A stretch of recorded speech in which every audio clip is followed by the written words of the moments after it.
ओम शांति। आज के परमात्मा के महावाक्य हैं, मीठे बच्चे, तुम आत्माओं का स्वधर्म शांति है। तुम्हारा देश शांति धाम है। तुम आत्मा शांत स्वरूप हो। शांति के सागर की संतान हो, इसलिए तुम शांति नहीं मांग सकते। जब हमारा स्वधर्म, हमारा गुण शांति है, तो उस स्वधर्म में हमें स्थित होना है। जैसे पानी का गुण है शीतलता। पानी को हम कितना भी गर्म करते हैं वो शीतल हो जाता है। जब तक वो अग्नि के प्रभाव में है, गैस पर है, तो वो गर्म रहता है। जैसे वो अग्नि के प्रभाव से दूर होता है, गैस से हम नीचे उतार कर रखते हैं, तो वो धीरे धीरे शीतल हो जाता है। तो ठीक इसी प्रकार से हम आत्माओं का स्वधर्म भी, हमारा गुण शांति है। और शांति के लिए बस हमें अपना स्वधर्म याद रखना है। हमारा स्वदेश माना हमारा घर शांति धाम, परम धाम याद रखना है। शांति के सागर की मैं संतान हूँ। परमात्मा कौन है? शांति का सागर है। जब ये तीन चीज़ें हमें याद रहती हैं, तो फिर हमें शांति मिलती है। कौन सी तीन चीज़ें? शांति हमारा स्वधर्म है, शांति धाम हमारा घर है, और शांति के सागर की हम संतान हैं। फिर हमें शांति मांगने की ज़रूरत नहीं पड़ती है, क्योंकि आज दुनिया में कितनी अशांति है, कितना दुख है, और हम शांति की तलाश में चारों तरफ भटक रहे हैं कि कहीं से तो हमें शांति मिलेगी। तो परमात्मा ने हमें शांति प्राप्त करने की विधि बताई है। बस इन तीन चीज़ों को हमें अपने जीवन में याद रखना है। आज का प्रश्न है, तुम्हारा योग बल कौन सी कमाल करता है? माना जब हम परमात्मा को याद करते हैं तो हमें क्या प्राप्ति होती है? क्योंकि हम उसी चीज़ को करते हैं जिससे हमें प्राप्ति होती है। तो परमात्मा ने प्रश्न ही पूछा है कि जब तुम परमात्मा को याद करते हो तो उससे क्या प्राप्ति होती है? हमें अनेक प्राप्तियां होती हैं। सबसे पहले तो शांति प्राप्त होती है, क्योंकि हम जिसके पास जाते हैं हमें वही मिलता है जो उसके पास होता है। अगर आज आप क्रोधी व्यक्ति के पास चले जाओगे तो आपको क्या मिलेगा? आपको भी वो सिखा देगा क्रोध करना। झूठे व्यक्ति के पास आप जाओगे तो वो आपको झूठ बोलना सिखा देगा। लेकिन शांति के सागर परमात्मा के पास हम सभी जब जाते हैं तो हमें क्या मिलेगा? शांति। तो राजयोग से, परमात्मा की याद से हमें बहुत सारी प्राप्तियां होती हैं, लेकिन विशेष हमें शांति की प्राप्ति होती है। और जब जीवन में शांति आ जाती है तो अपने आप ही हम निश्चिंत हो जाते हैं, खुशी मिल जाती है। क्योंकि जिस चीज़ को हम चाहते हैं उसकी प्राप्ति हो जाने से हमें खुशी होती है। तो खुशी का भी आधार क्या है? शांति। और शांति कैसे मिलेगी? शांति के सागर के पास। ओम शांति। जब हम ओम शांति कहते हैं तो बहुत खुशी होनी चाहिए। जैसे दुनिया में नमस्ते करते हैं, गुड मॉर्निंग करते हैं, राम राम कहते हैं, लेकिन यहाँ हम सभी ओम शांति कहते हैं। ओम शांति इसलिए कहते हैं, इसका आध्यात्मिक अर्थ ये है, ओम का मतलब मैं, और मैं कौन हूँ?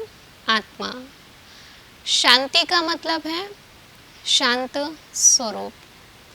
मैं आत्मा शांत स्वरूप हूँ। जब हम ओम शांति बोलते हैं तो मुख से तो हमें बोलना है, लेकिन अंदर में ये महसूस करना है कि मैं शांत स्वरूप आत्मा हूँ। तो बहुत खुशी होनी चाहिए ओम शांति बोलने से। हमारा स्वधर्म याद आता है कि हम कौन हैं। दुनिया में शांति तो सभी चाहते हैं और जगह जगह शांति ढूंढने भी जाते हैं, लेकिन शांति हमारे अंदर है तो बाहर से तो हमें प्राप्त हो ही नहीं सकती। शांति तो हमारे गले का हार है और जो गले में ही हो वो हमें बाहर दूसरों से प्राप्त नहीं हो सकता।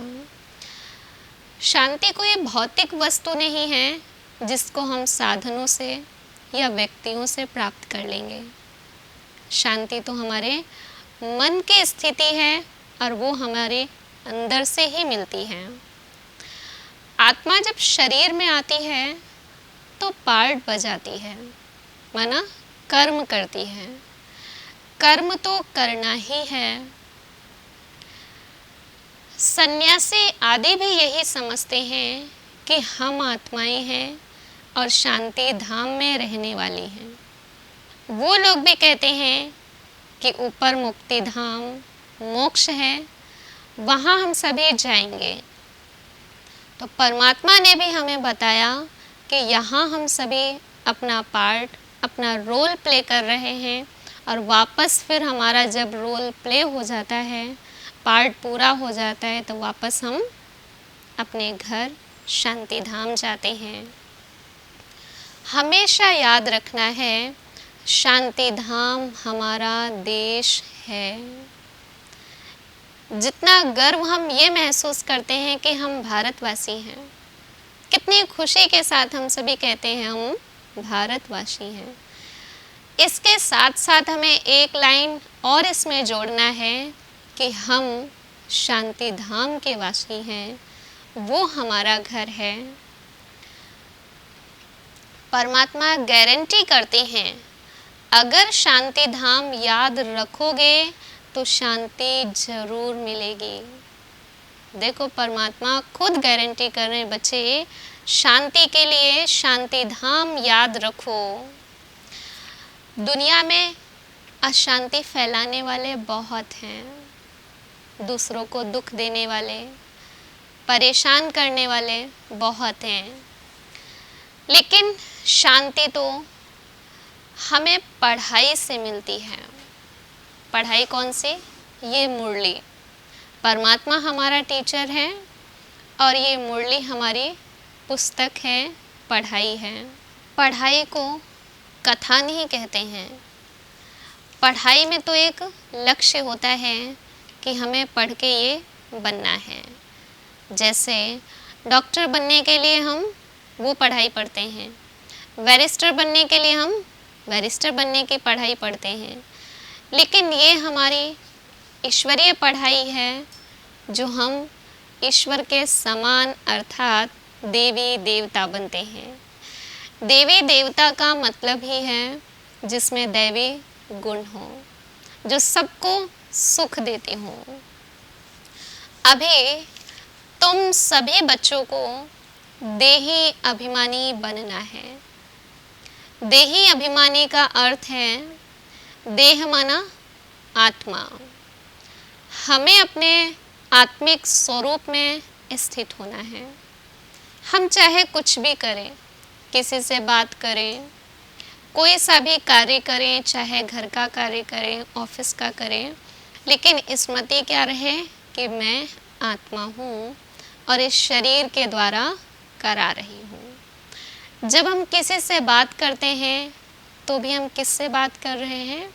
जैसे मैं आत्मा हूँ, ऐसे सामने वाली भी आत्मा है। शरीर हमें दिखाई देता है, आत्मा दिखाई नहीं देती है। इसलिए थोड़ा सा मुश्किल तो है, लेकिन जब हम अभ्यास करते हैं तो फिर हमें सहज हो जाता है। तो हमारा मुख्य पुरुषार्थ बना मुख्य मेहनत ही हमारी यही है, स्वयं को आत्मा समझने की। जब हम आत्मा समझते हैं तो फिर हमें परमात्मा भी याद आता है।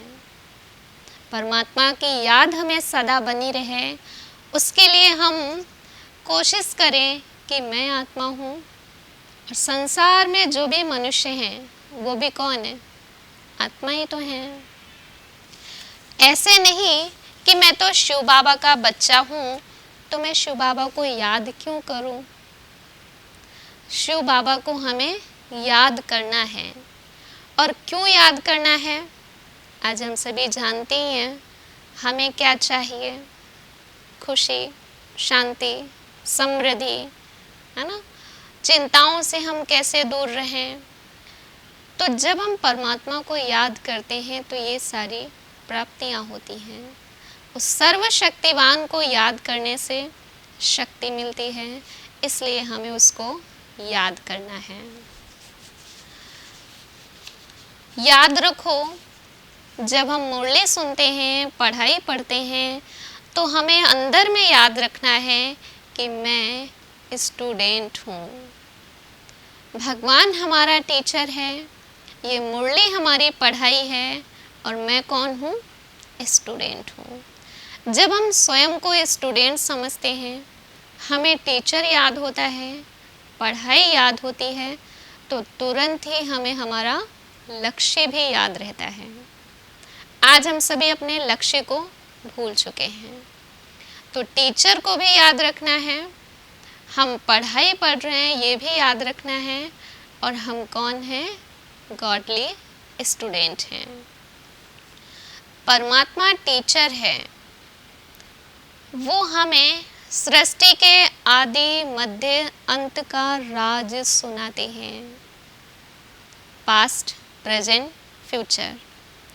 सृष्टि के पास्ट में क्या था, प्रेजेंट में क्या चल रहा है और फ्यूचर में क्या होगा, परमात्मा हमें इसकी नॉलेज देते हैं। आज तुम बच्चों का ज़्यादा टाइम बाह्य मुक्ता में जाता है, दुनिया के समाचार सुनने में, दुनिया की बातें सुनने में, दूसरों के बारे में सोचने में हमारा कितना समय चला जाता है। आज 2 मिनट की बात होती है लेकिन हम 2 घंटे बातें करते रहते हैं। काम है 5 मिनट का, लेकिन उस कार्य को हम करने में 5 घंटे लगा देते हैं। ज़्यादा समय हमारा व्यर्थ जा रहा है। तो परमात्मा ने अटेंशन खिंचवाया है, बच्चे जास्ती टाइम व्यर्थ नहीं गंवाना है, अपना समय बचाना है, क्योंकि समय एक खजाना है और खजाने को हम यूं ही नहीं गंवाते हैं। हमें ध्यान देना है कि आज हमारे पास समय नहीं है तो क्यों नहीं है। सबको वही 24 घंटे मिले हैं, लेकिन हर कोई क्या कहता है? समय नहीं हमारे पास, फुर्सत नहीं है। एक बार हम सुबह से लेकर रात तक चेक करें कि हमारा समय कहाँ जा रहा है, कहाँ हम समय को सफल कर रहे हैं और कहाँ हम यूं ही गंवा रहे हैं। ये चेकिंग करने से अपने आप ही समय निकल आता है। परमात्मा का असली नाम शिव है। वैसे उनके मनुष्यों ने अथाह नाम रख दिए हैं। जैसे भाषाएं अनेक हैं, वैसे परमात्मा के अनेक नाम हैं जो गिनती करते ही जाओ, लेकिन वो सारे कर्तव्यवाचक नाम हैं परमात्मा के। परमात्मा जैसे जैसे कर्तव्य करते हैं उस अनुसार परमात्मा का नाम पड़ जाता है। जैसे बॉम्बे में बबूलनाथ कहते हैं। अब बबूलनाथ क्यों कहा है शिव बाबा को? क्योंकि वो कांटों से फूल बनाते हैं। आज हम सभी क्या बन चुके थे? कांटे। कांटे का मतलब दुख देने वाले, दूसरों को परेशान करने वाले, चुभने वाले। तो हमें कांटों के बजाय फूल, अर्थात जो हमारे अंदर बुराइयां थी उन बुराइयों को कैसे ख़त्म करें, उसमें परमात्मा मदद करते हैं और हमारे अंदर अच्छाई हमारे अंदर आती है, तो एक तरह से वो फूल बन जाते हैं। आज कांटे किसी को भी नहीं पसंद है, फूल सबको पसंद है, वरना बुरे लोग किसी को भी नहीं पसंद है और अच्छे लोगों को सब पसंद करते हैं। भारत में शिव बाबा के हजारों नाम होंगे, अर्थ कुछ नहीं जानते। बाबा तुम बच्चों को समझाते हैं। भले नाम दुनिया में बबूलनाथ, सोमनाथ, अमरनाथ, भारत में 12 ज्योतिर्लिंगम भी बनाए गए। किसके बनाए गए? शिव बाबा के। तो ये सारे कर्तव्यवाचक परमात्मा के नाम हैं। तुम शांति के सागर की संतान हो, इसलिए तुम्हें क्रोध नहीं करना है। आज दुनिया में क्या है, चारों तरफ छोटी सी बात होती है और हम क्रोध करना शुरू कर देते हैं। ज़रूरत नहीं है गुस्सा करने की, लेकिन फिर भी हम गुस्सा कर देते हैं। लेकिन परमात्मा ने क्या सिखाया कि तुम्हें क्रोध कम करना है। किसी भी चीज़ को जब हम छोड़ते हैं तो धीरे धीरे हम जब पुरुषार्थ करते हैं उस चीज़ को छोड़ने का, तो एक दिन वो छूट ही जाती है। हम जैसी आदत बनाना चाहें हम वैसे बना सकते हैं, हमारे ऊपर है। तो तुम बच्चों को क्रोध नहीं करना है। अब क्रोध के भी 3 रूप हैं। एक तो है पत्थर की लकीर के जैसा क्रोध, दूसरा है पानी की लकीर के जैसा क्रोध, तीसरा है मिट्टी की लकीर के जैसा क्रोध। ये 3 प्रकार का क्रोध है। पानी की लकीर जैसा, मिट्टी की लकीर के जैसा और पत्थर की लकीर के जैसा। आज चेक करो दुनिया में कैसा क्रोध है। पानी की लकीर का मतलब है अगर आप पानी पे लकीर खींचो तो क्या होगा? लकीर नहीं बनेगी। आप खींचते जाओगे और वो पीछे से मिटती जाती है। मिट्टी की लकीर का मतलब है मिट्टी पे जो आप लकीर खींचते हो, लकीर बनेगी तो सही, लेकिन हल्के से भी हवा चलती है तो वो लकीर मिट जाती है। और पत्थर की लकीर का मतलब है कभी नहीं मिटना। तो ये 3 प्रकार का गुस्सा है, 3 प्रकार का क्रोध है। पानी की लकीर का मतलब ये है मन से एकदम शांत होना। गुस्सा आया और गया, उसको मन में नहीं रखना है। दूसरा मिट्टी की लकीर के जैसा, आपने भले मुख से कुछ कह दिया, कोई बात नहीं, समय आने पर वो भी खत्म हो जाता है। जैसे ही हवा थोड़ी सी चलती है मिट्टी की लकीर मिट जाती है। पत्थर की लकीर का मतलब है क्रोध में आकर के हिंसा करना, हाथ उठाना, परेशान करना, अत्याचार करना। ये तो बिल्कुल नहीं होना चाहिए, क्योंकि याद रखो हम किसकी संतान हैं? परमात्मा के संतान हैं, शांति के सागर के संतान हैं। और हमारा क्रोध ऐसा होगा नहीं। तो तुम बच्चों को क्रोध नहीं करना है, उसके परमात्मा ने परसेंटेज बताई है कि रोज चेक करो कि हमारे अंदर कितना परसेंट क्रोध कम हुआ। कल अगर हमने 4 घंटे क्रोध किया है तो आज मुझे सिर्फ 2 घंटे करना है। फिर आने वाले कल में मुझे सिर्फ 1 घंटे करना है। जितना हम कम करते जाएंगे उतना क्रोध भी कम होता जाएगा। इसके साथ साथ लोभी भी नहीं बनना है। लोभ माना लालच। ज़रूरत नहीं है कि ये सारी चीज़ें होनी ही चाहिए, फिर भी उन चीज़ों के बारे में हम सोचते रहते हैं कि अगर ये चीज़ हो तो अच्छा है। जैसे ज़रूरत है अभी टू व्हीलर की, टू व्हीलर हमें मिल जाती है। जब टू व्हीलर मिल जाती है तो तुरंत हमारे अंदर इच्छा आती है कि फोर व्हीलर भी होनी चाहिए। लालच आ गया। जो कार्य हो सकता है और वो वस्तु हमारे पास है तो हमें उसे ही यूज करना है, ज़्यादा लोभ नहीं रखना है, क्योंकि लोभ एक ऐसी चीज़ है जो कम नहीं होता है, बढ़ता ही जाता है। एक इच्छा पूरी होती है, फिर दूसरी, दूसरी भी पूरी हो जाती है, फिर तीसरी, तीसरी पूरी हुई, फिर चौथी। बुद्धि में यही चिंतन रहे कि हम परमात्मा के संतान हैं, तो बुद्धि में हमेशा खुशी होगी, शांति होगी। परमात्मा की याद से ही हमारी ज्योत जगती है। आत्मा क्या है? एक ज्योति है, और वो हम सभी के बुझ चुकी थी। हमारे जीवन में एक अंधेरा सा हो चुका था। अब परमात्मा के ज्ञान के द्वारा, उनकी याद के द्वारा वापस हमारी जागती ज्योत बन रही है। जैसे हम जब दीपक जगाते हैं तो क्या करते हैं, उसमें घी का हम ध्यान रखते हैं। अगर घी कम हो जाएगा तो धीरे धीरे दीपक बुझ जाता है। तो यहाँ पर भी आत्मा क्या है? एक दीपक है, एक ज्योति है।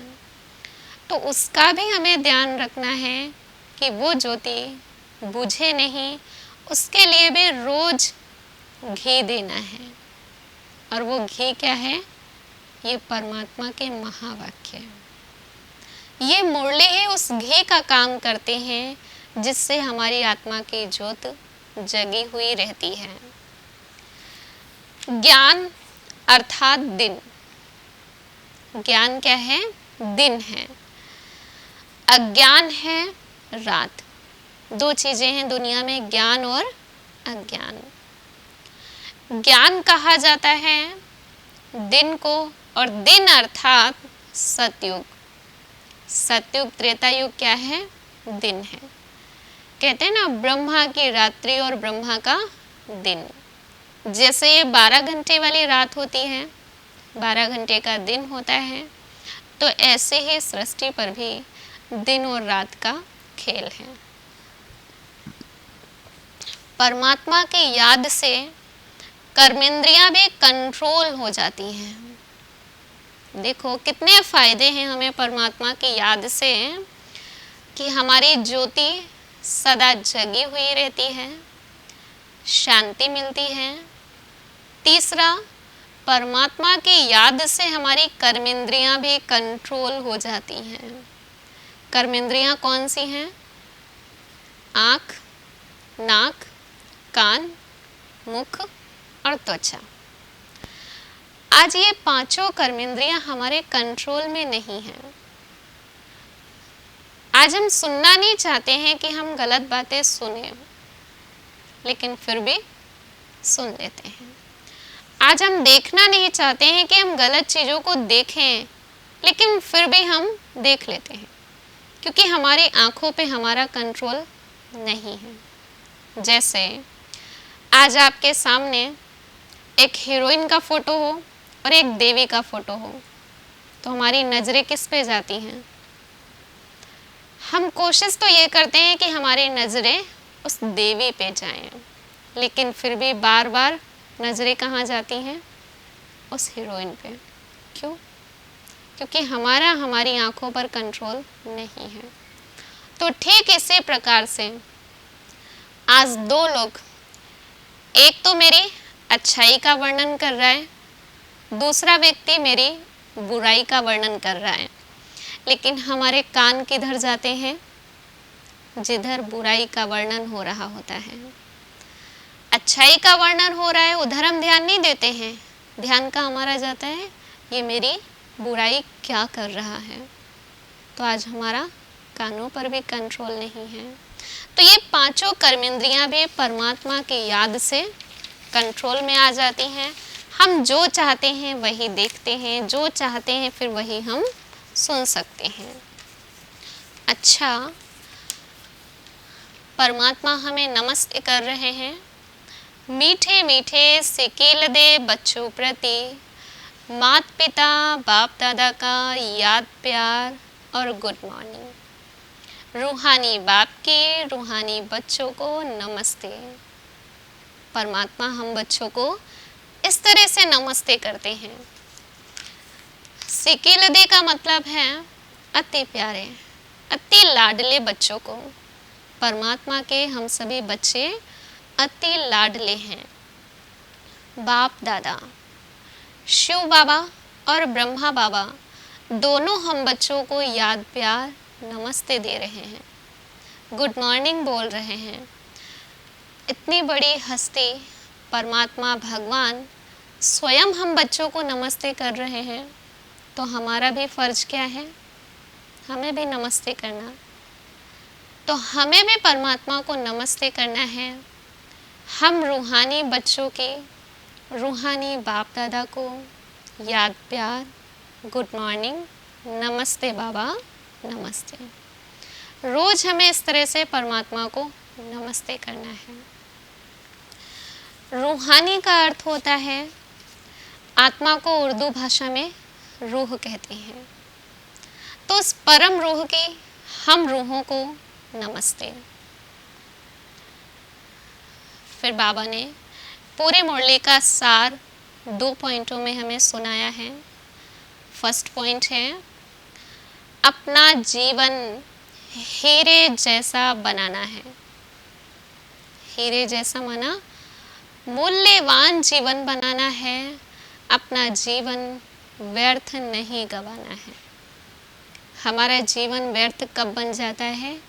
जब हम अपना समय व्यर्थ गंवाते हैं, अपनी शक्तियाँ हम व्यर्थ गंवाते हैं, तो जीवन भी हमारा व्यर्थ हो जाता है।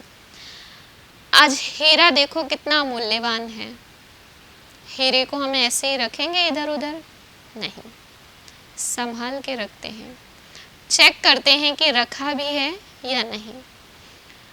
तो ये जीवन हीरे जैसा हमें बनाना है, इतना मूल्यवान बनाना है, और बीच बीच में हमें चेक भी करना है कि कहीं हमारा समय व्यर्थ तो नहीं जा रहा है। अच्छे लोगों को ही फॉलो करना है। दुनिया में ये चीज़ बहुत है कि हम दूसरों को फॉलो बहुत जल्दी करते हैं। तो परमात्मा की श्रीमत है, बच्चे अच्छे लोगों को ही फॉलो करना है। ये नहीं कि जो क्रोध करता है हम उसको फॉलो करें। माना जब वो क्रोध कर सकता है तो मैं क्यों नहीं कर सकती? जब वो झूठ बोल सकता है तो मैं क्यों नहीं बोल सकती? अपने जीवन में ये चीज़ कभी नहीं लाना। फॉलो करना है तो अच्छे लोगों को फॉलो करो। और आज हम सभी देखते हैं कौन अच्छा है। सेकंड पॉइंट है, देवताओं के जैसा निर्लोभी बनना है।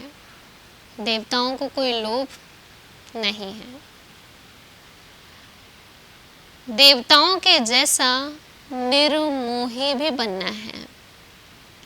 परिवार संभालना है, घर संभालना है, वस्तुएं संभालनी हैं, चीज़ें संभालनी हैं, लेकिन किसी भी चीज़ में हमारा मोह ना हो। हर व्यक्ति से हमारा प्यार हो, स्नेह हो, लेकिन किसी में भी हमारा मोह ना हो। आज का वरदान है, परमात्मा रोज हमें एक वरदान देते हैं। सर्वगुण संपन्न बनने के साथ साथ किसी एक विशेषता में विशेष प्रभावशाली बनो। सर्वगुण संपन्न बनने के साथ साथ किसी एक विशेषता में विशेष प्रभावशाली भवो। आज हम सभी यही चाहते हैं कि हमारे अंदर सर्वगुण हो। सारी अच्छाइयाँ हों, सर्व गुणों से हम संपन्न बने, तो वो तो हम सभी धीरे धीरे बनेंगे। लेकिन उससे पहले हमें क्या करना है, अपनी किसी एक विशेषता में विशेष बनो। आज के हर एक व्यक्ति में कोई ना कोई विशेषता अवश्य होती है, अच्छाई जरूर होती है। कोई कितना भी बुरा व्यक्ति क्यों ना हो, लेकिन सब में अच्छाई होती है। 99 बुराइयां होंगी, लेकिन एक अच्छाई उसमें ज़रूर होती है। तो हमें उस अच्छाई को और बढ़ाना है। जैसे सबके अंदर जो विशेषता है अच्छा बोलने के, मीठा बोलने के, तो हमें और अच्छा मीठा तो बोल रहे हैं, लेकिन किस भाव से बोल रहे हैं वो भी हमें ध्यान देना है। मीठा बोलना तो कईयों को आता है, अच्छा बोलना भी कईयों को आता है, लेकिन सिर्फ बोलना नहीं है, बोलने के पीछे हम किस भाव से बोल रहे हैं और हमें किस भाव से बोलना चाहिए। हमारा भाव कैसा होना चाहिए? श्रेष्ठ भाव, शुभ भाव होना चाहिए। जैसे सरस्वती को विद्या की देवी कहा गया है, लक्ष्मी को धन की देवी कहा गया है, अपनी अपनी विशेषता है। तो ऐसे हम सभी को भी हमारी जो भी विशेषता हो, हमें उसको बढ़ाना है, हमें उसको बांटना है। अगर मुझे अच्छा बोलना आता है, मीठा बोलना आता है, तो हमें दूसरों को भी सिखाना है। आज का स्लोगन है, बुराई की रेस को छोड़ अच्छाई की रेस करो। बुराई की रेस को छोड़ अच्छाई की रेस करो। आज हम बुराइयों में रेस करते हैं कि उसने इतना किया है तो मैं भी इतना करके ही रहूं। लेकिन हमें क्या करना है? रेस नहीं, रेस करना है। आप भी आगे बढ़ो, आप भी इस अच्छाई को धारण करो और मैं भी इस अच्छाई को धारण करूं। आज का होमवर्क है, सारे दिन हमें याद रखना है कि मैं कौन हूँ।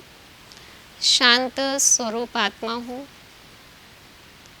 शांति धाम मेरा घर है, शांति के सागर की संतान हूँ। ये 3 लाइनें मुझे आज सारा दिन याद रखनी है। अंदर ही अंदर हमें चिंतन करना है कि मैं कौन हूँ, मेरा घर कहाँ है और मैं किसकी हूँ। जितना ज़्यादा हो सके हमें इस चीज़ का चिंतन करना है। और दूसरों को जब हम देखते हैं तो उनमें क्या देखना है? अच्छाई देखनी है, विशेषता देखनी है, क्योंकि हम जैसा देखेंगे वैसा बन जाएंगे।